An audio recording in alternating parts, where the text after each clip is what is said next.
Breaking news చూస్తున్నాం. Delhi liquor scam కేసులో ఆరోపణలు ఎదుర్కొంటున్న ఆమ్ ఆద్మీ పార్టీ జాతీయ కన్వీనర్ ఢిల్లీ సీఎం అరవింద్ కేజ్రీవాల్ కు భారీ షాక్ తగిలింది.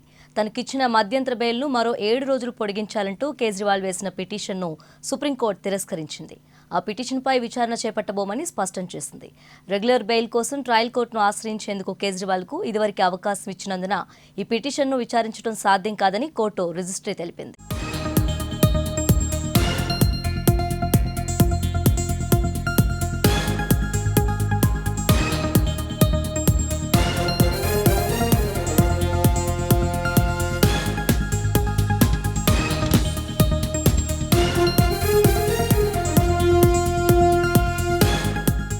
అటు నిన్న కేజ్రీవాల్ వేసిన పిటిషన్ను అత్యవసరంగా విచారించేందుకు సుప్రీంకోర్టు నిరాకరించింది.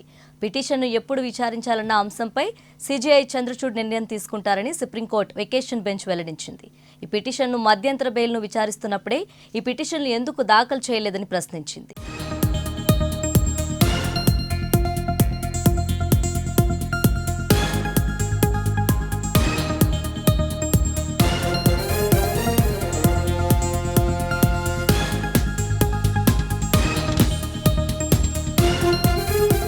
లిక్కర్ పాలసీ కేసులో మనీ లాండరింగ్ ఆరోపణలపై మార్చి 21న కేజ్రీవాల్ను ఈడీ అధికారులు అరెస్ట్ చేశారు.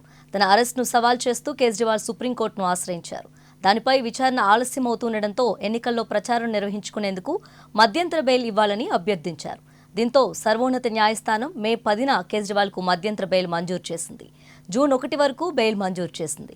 ఇక జూన్ 2న ఆయన లొంగిపోవాల్సి ఉంది. అయితే తీవ్రమైన అనారోగ్య కారణాల దృష్ట్యా తనకు ఇచ్చిన మధ్యంతర బెయిల్ను మరో 7 రోజులు పొడిగించాలని కోరుతూ కేజ్రీవాల్ సుప్రీంకోర్టులో మరో పిటిషన్ వేయగా ధర్మాసనం ఆ పిటిషన్ను తాజాగా తిరస్కరించింది.